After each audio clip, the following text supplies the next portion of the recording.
The scream lodged in my throat as the window creaked open, a shadow slipping through like a whisper of death. I stood frozen, bare as the day I was born, my towel crumpled on the floor, the humid Seattle air clinging to my skin. Heart pounding, I locked eyes with the intruder. A young man no older than me, his face half hidden by a hood, but his eyes wide with something that wasn't just panic. My name's Ethan Caldwell, 25, a graphic designer scraping by in a cramped Capitol Hill apartment. I'd just gotten out of the shower, music blasting through my earbuds, oblivious to the world. It was 2 a.m., the kind of hour where the city hums with secrets, and I was about to become one of them.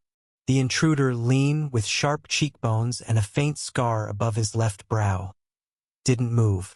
He didn't lunge for my laptop or the wallet on my dresser. Instead, he raised a trembling hand, whispering, "Don't scream, please. I'm not here to hurt you." I should have grabbed the lamp, swung it like a bat, or at least yelled for the neighbors. But something in his voice, raw, desperate, stopped me. His eyes, a deep hazel, held a story I didn't know but felt in my gut. "Who are you?" I managed, my voice shaking as I snatched the towel to cover myself. He hesitated, glancing at the open window like he might bolt. "I'm Lucas," he said finally, his voice low, like he was afraid the walls were listening. I needed a place to hide. Seattle summer nights are restless, and my apartment, a fifth-floor walk-up with peeling paint and a view of the Space Needle on clear days, was no fortress. But hide? From what? I didn't get the chance to ask before a distant siren wailed, and Lucas flinched, his body tensing like a cornered animal. "They're after me," he whispered, stepping closer, his boots silent on the hardwood. "Cops. I didn't do what they think. I swear." I didn't know why I believed him. Maybe it was the way his hands shook, or how he didn't once look at the valuables scattered around my room. My life had been predictable: work, Netflix, the occasional bar crawl with friends, until this moment. Now, I was standing naked in front of a stranger who might be a criminal, and instead of fear, I felt a spark of something else. Curiosity, attraction, insanity. "What did you do?" I asked, clutching the towel tighter. Lucas's jaw clenched, and he ran a hand through his dark, messy hair.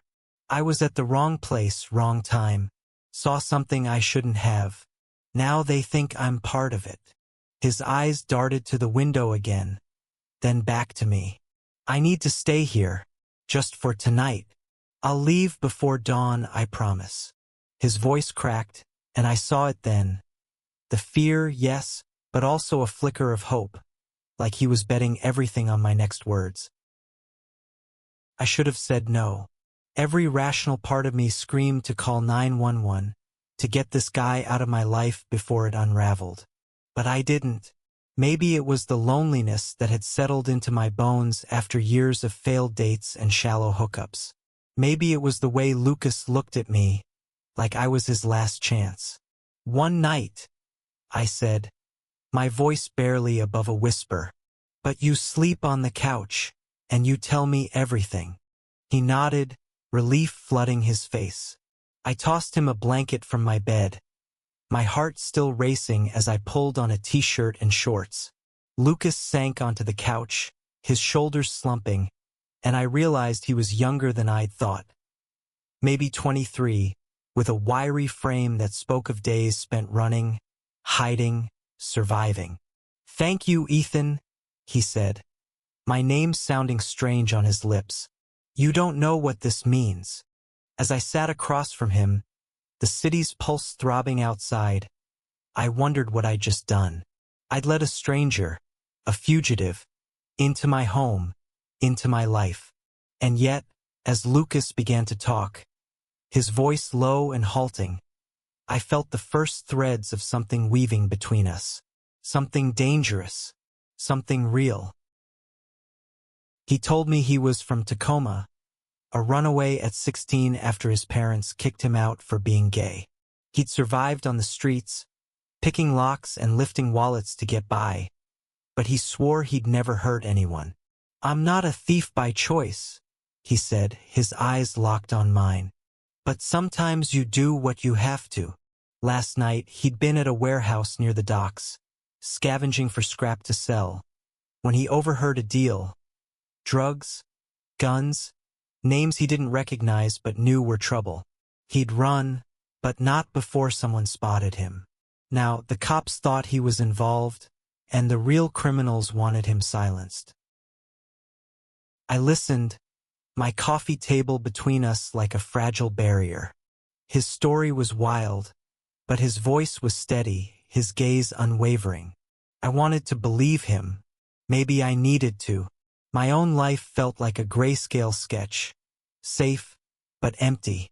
I'd come out at 18, faced my share of slurs and sideways glances, but I'd built a life in Seattle, a city that embraced people like me. Lucas, though, he was still running, still fighting. And now he was here in my apartment, looking at me like I was more than just a stranger who hadn't called the cops. The night stretched on and we talked about his life on the streets, my late nights designing logos for clients who never paid on time, the way the city's rain felt like it could wash away your sins. By 4 a.m., the air between us had shifted. His hand brushed mine when he reached for the water I'd given him, and neither of us pulled away. It was a fleeting touch, but it sent a jolt through me, like a circuit completing. "You're not what I expected," Lucas said softly, his eyes searching mine. "Most people would have turned me in." "Maybe I'm not most people," I replied, my voice catching. I didn't know what I was doing, but I knew I didn't want him to leave. Not yet. As dawn crept closer, painting the sky a bruised purple, I made a choice. "You can stay," I said, "but we're figuring this out together." Lucas's eyes widened, and for the first time he smiled. A small, hesitant thing that made my chest ache. I didn't know what I was signing up for, but I knew one thing. My life was about to change. Morning light spilled through the blinds, casting stripes across Lucas's sleeping form on my couch. He looked younger in sleep, his face softened, the scar above his brow less stark. I stood in the kitchen, brewing coffee, wondering how I'd gone from a quiet life to harboring a fugitive. Lucas stirred, blinking awake, and for a moment, we just stared at each other. "You didn't call the cops," he said, his voice rough with sleep but laced with relief. I handed him a mug, our fingers brushing again, and that same electric spark shot through me. "Not yet," I said, trying to sound casual, but my heart was hammering. I wasn't sure if it was fear or something else, something I hadn't felt in years. We sat at my tiny kitchen table, the city waking up outside. Lucas told me more about the warehouse incident. He'd overheard names: Fargus, a dealer known in Tacoma's underbelly, and someone called the broker, a shadowy figure pulling strings. Lucas had bolted when a guard spotted him, but not before hearing enough to know they were moving something big. Heroin, maybe worse, through Seattle's ports. "I didn't see their faces," he admitted, staring into his coffee. "But they saw mine, and now they think I know too much." I leaned back, processing. I wasn't naive. Seattle had its dark corners, even in a city of coffee shops and tech startups. But this was real, dangerous, and now it was in my apartment. "So, what's your plan?" I asked. Lucas's eyes met mine, and I saw the weight he carried. I was gonna disappear, head north, maybe Canada. But he hesitated, his voice dropping. "I don't want to run forever." His words hit me harder than I expected. I'd spent years playing it safe, avoiding risks, keeping my heart locked away after too many rejections. Lucas was the opposite. a storm of chaos and courage, and I was drawn to him in a way that scared me. "You can't just vanish," I said, surprising myself. "If you're innocent, we need to prove it." "We?" Lucas raised an eyebrow, a flicker of hope in his eyes. I nodded, my resolve hardening. I wasn't sure what I was doing, but I couldn't let him face this alone. Not after last night. Not after the way his touch lingered in my mind. We spent the morning strategizing. I called in sick to work, citing a stomach bug, and we pored over my laptop, searching for anything on Vargas or the broker. The internet was a maze of dead ends, vague news articles about port seizures, forum posts about Tacoma's crime scene, but nothing concrete. Lucas's frustration grew, his fingers tapping restlessly on the table. "This is pointless," he muttered. "They're ghosts. Nobody talks about the broker and lives." "Then we make them talk," I said, the words sounding braver than I felt. I suggested we start with the warehouse district, scope it out, see if we could find anything Lucas might have missed. He looked at me like I was crazy. "You're a designer, Ethan, not a detective." But his lips twitched, almost a smile, and I knew he was in. That evening, we headed to the docks, the air thick with salt and diesel. The warehouse district was a labyrinth of rusted containers and flickering streetlights, the kind of place where secrets thrived. Lucas led the way, his movements sharp and practiced, like he'd navigated places like this his whole life. I felt out of place in my hoodie and sneakers, my heart pounding as we crept closer to the warehouse he described. A squat, gray building with a faded portside storage sign. We hid behind a stack of crates, the Puget Sound glinting under the moon. Lucas pointed to a side door, barely visible in the shadows. "That's where I got in," he whispered. "Heard them inside, talking about a shipment coming in tomorrow night." I nodded, my mouth dry. This was real, too real. But before I could respond, headlights swept across the lot, and a black SUV pulled up.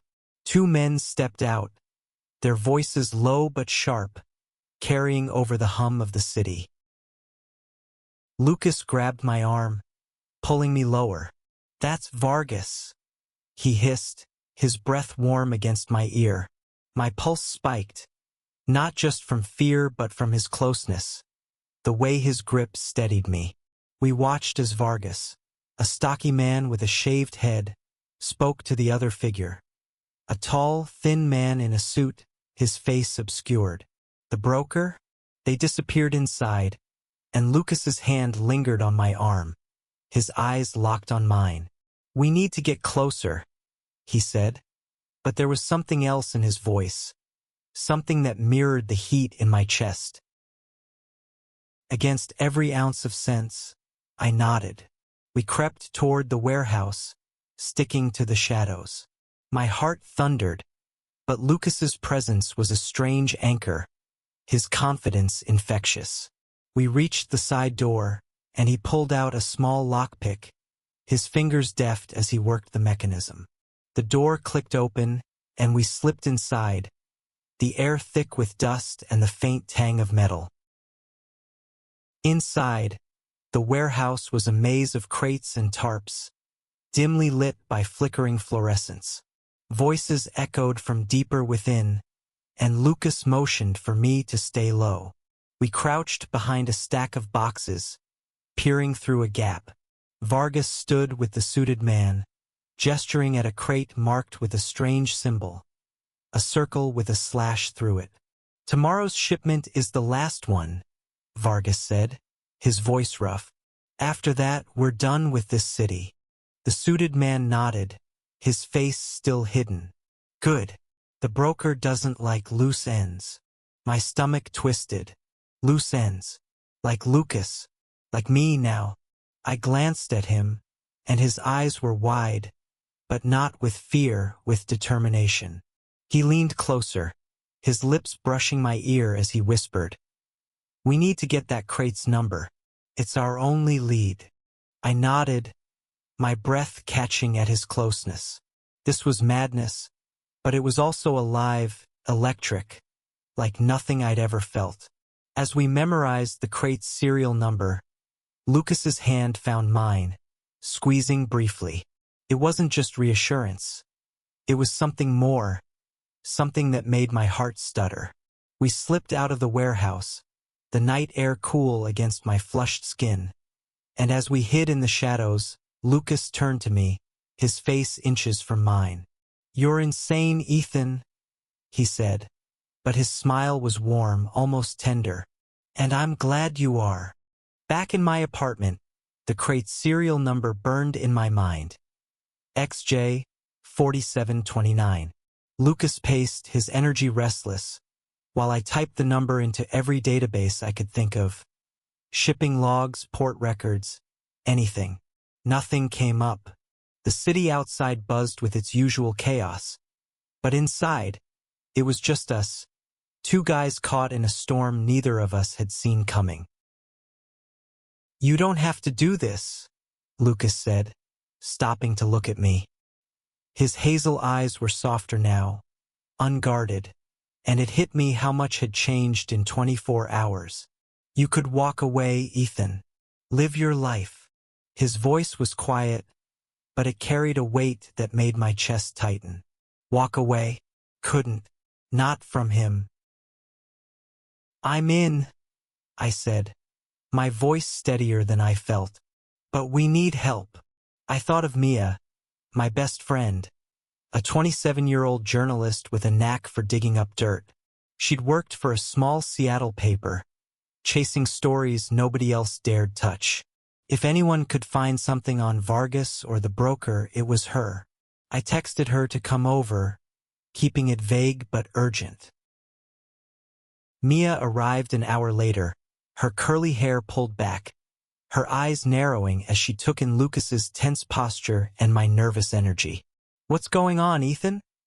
she asked, setting her bag down. I told her everything: Lucas, the warehouse, the crate, the names.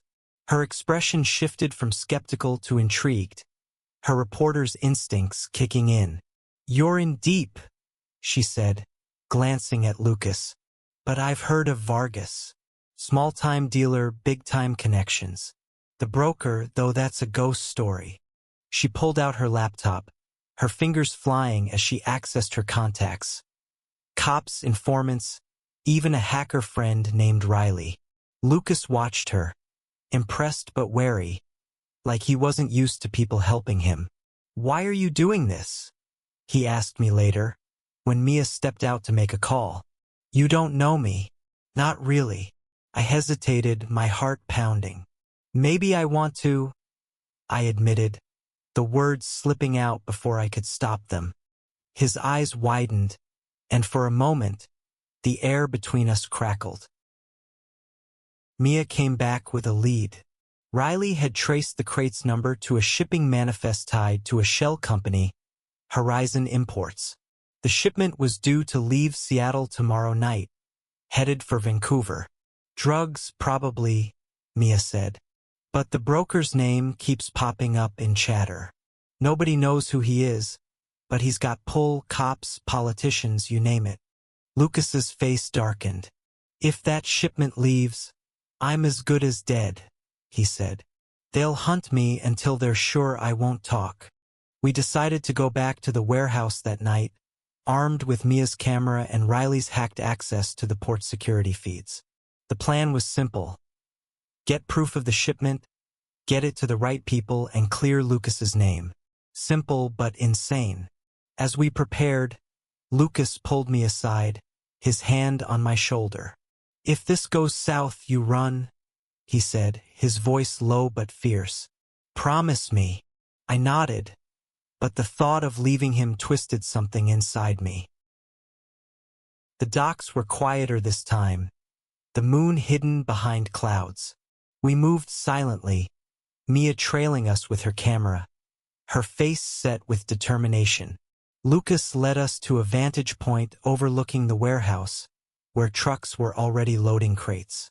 XJ4729 was there, being hoisted onto a flatbed.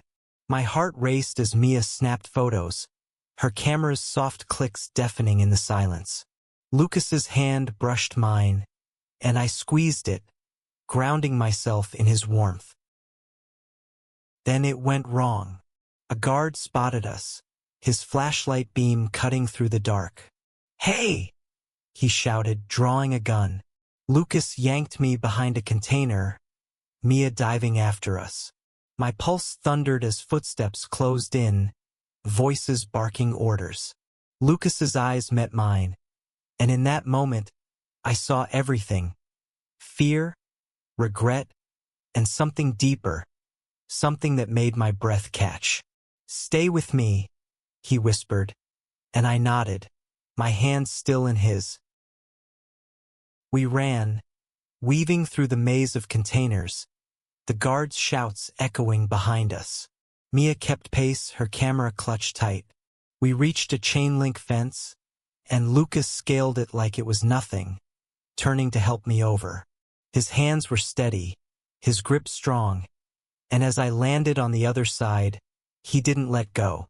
"We're okay," he said, his voice breathless but sure. I wanted to believe him, but the sirens in the distance told a different story. We made it to Mia's car, peeling out as the warehouse lights flared behind us. Back at my apartment, we pored over the photos, clear shots of the crate, Vargas, and the suited man, his face finally visible. Mia's hacker friend identified him as Daniel Kessler, a high-powered lawyer with rumored ties to the city's elite. "That's the broker," Lucas said, his voice cold. "He's the one who wants me gone." Mia sent the photos to her editor, promising to keep Lucas's name out of it. But as she worked, Lucas pulled me onto the balcony, the city sprawling below us. "I don't know how to thank you," he said, his voice soft. "You're risking everything for me." I stepped closer, my heart pounding. "Maybe it's not just for you," I said, and before I could overthink it, I kissed him. It was brief, tentative, but it felt like the world shifted. His lips were warm, his hands finding my waist, and for a moment, nothing else mattered. Not the danger, not the uncertainty, just us. The kiss lingered in the air, a quiet promise amid the chaos. Lucas's hands stayed on my waist, his eyes searching mine, and for the first time, I saw him. Not the fugitive, not the thief, but the man who'd slipped into my life and turned it upside down. Seattle's skyline glittered behind us, oblivious to the storm we'd stirred. Mia's voice broke the moment, calling us back inside. Her editor had run the photos anonymously to a contact at the Seattle PD, a detective she trusted, Elena Torres. The crate, XJ4729, was flagged for inspection, and Kessler's name was now circulating in the precinct.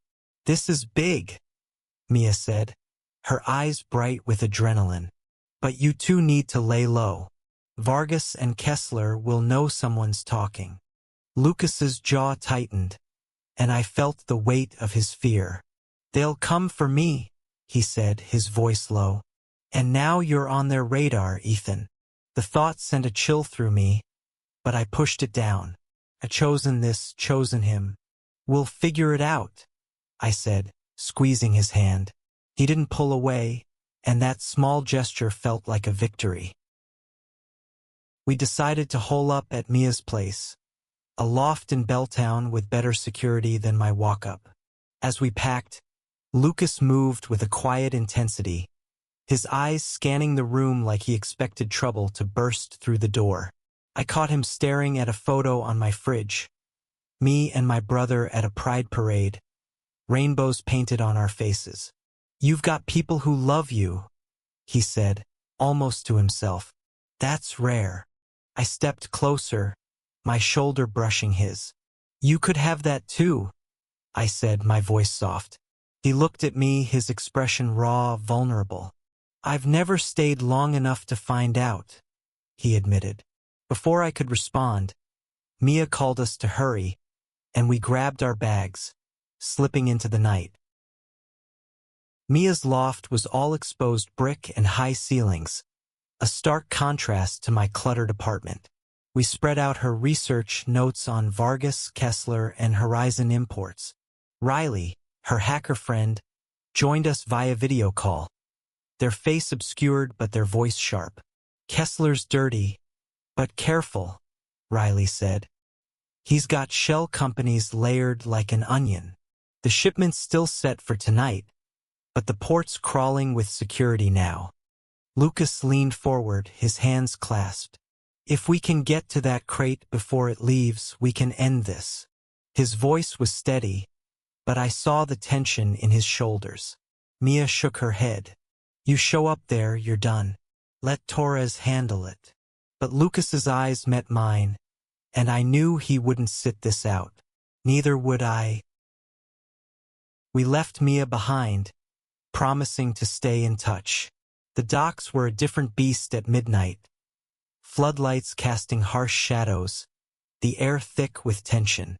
Lucas and I wore dark clothes, blending into the night as we approached the warehouse.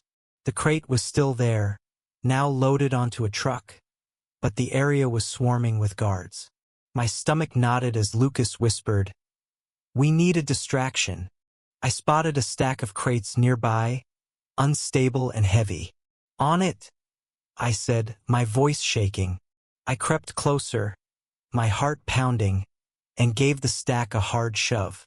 Crashed with splintering, drawing every eye in the lot. Lucas moved like a shadow, slipping toward the truck. I followed, my pulse deafening, and we ducked behind the vehicle as guards shouted, scrambling to investigate. Lucas pried open the crate's lid, revealing tightly packed bags of white powder. Heroin, just as we'd feared. He snapped photos with his phone, his hands steady despite the chaos. I kept watch, my breath hitching as a guard's flashlight swept close. "Hurry," I hissed, and Lucas nodded, sealing the crate. We were about to slip away when a voice cut through the dark. "You shouldn't have come back, kid." Vargas. He stepped into the light, a gun in his hand, his eyes locked on Lucas. My heart stopped as Lucas froze, his body shielding mine. "Run, Ethan," he whispered, but I couldn't move. Vargas's gaze flicked to me, a cruel smile spreading. "2 for 1, he said, raising the gun. Before he could fire, a siren blared, and headlights flooded the lot. Detective Torres's voice boomed through a megaphone, ordering everyone to freeze. Vargas cursed, bolting for the warehouse, and Lucas grabbed my hand, pulling me toward cover. We ducked behind a container as cop cars screeched in, lights flashing. My chest heaved, adrenaline burning, but Lucas's grip kept me grounded. Torres's team swarmed the truck, seizing the crate. Vargas was caught, but Kessler was nowhere in sight. As we hid, Lucas turned to me, his face close, his breath ragged. "You didn't run," he said, his voice thick with emotion. I shook my head, my hand tightening on his. "I'm not leaving you," I said, and the words felt like a vow. We slipped away in the chaos, making it back to Mia's by dawn. The news broke hours later. Vargas arrested, the shipment seized, but Kessler still a ghost. Lucas was safe for now, but the weight of the broker loomed. As we sat on Mia's couch, exhausted, Lucas leaned against me, his head on my shoulder. "I don't know what's next," he said softly, "but I know I don't want to do it without you." Dawn painted Seattle in soft pinks, but the city felt different now, sharper, alive with possibility and danger. Lucas and I sat on Mia's rooftop, the skyline stretching before us, his hand resting in mine. We'd survived the night, but Kessler was still out there, a shadow we couldn't shake. Mia joined us, her laptop open to breaking news. Vargas was in custody, charged with trafficking, but the broker's name was absent from reports. Torres says they're digging, but Kessler's covered his tracks, she said, frustration in her voice. Lucas's jaw tightened, his fingers tightening around mine. He'll come for me, he said quietly. He doesn't leave loose ends. I wanted to argue, to tell him we'd won, but the fear in his eyes stopped me. Instead, I pulled him closer, my arm around his shoulders. We'll face him together, I said, my voice firm. Lucas looked at me, his hazel eyes softening, and for the first time, I saw hope outweigh his fear. You're stubborn, he said, a small smile breaking through. I like that. The next week was a blur of caution and connection. Lucas stayed with me, his presence filling my apartment with a warmth I hadn't realized I'd been missing. We cooked together, laughed over bad TV, and talked late into the night about everything. His years on the streets, my dreams of starting my own design studio, the way we both wanted more than survival. Each touch, each glance, built something between us, fragile but real. Mia and Riley kept digging, chasing leads on Kessler. They found a paper trail, bank accounts tied to Horizon Imports, properties in Seattle and Tacoma, even a charity front he used to launder money. Torres was building a case, but Kessler was slippery, always one step ahead. Lucas grew restless, his old instincts kicking in. I should leave, he said one night, staring out my window. Keep you safe. I grabbed his hand, pulling him back. You're not running, I said. Not anymore. He kissed me then, fierce and desperate, like he was afraid I'd vanish. I kissed him back, my hands in his hair, the world fading until it was just us. I'm staying, he whispered against my lips, and I believed him. The breakthrough came from Riley. They hacked into a private server linked to Kessler, uncovering emails that tied him to the shipment and named him as the broker. One email mentioned Lucas by name, a kill order. My stomach dropped as I read it, but Lucas's face was calm, resolute. This ends now, he said. We sent the evidence to Torres, who promised a raid on Kessler's downtown office. That night, we watched from a safe distance as SWAT stormed the building. Kessler was arrested, his empire crumbling under the weight of Riley's evidence and Mia's photos. Lucas's name was kept out of it, his record clean. As the news played on Mia's TV, Lucas turned to me, his eyes bright with something new. Freedom. It's over, he said, his voice shaking. I'm free.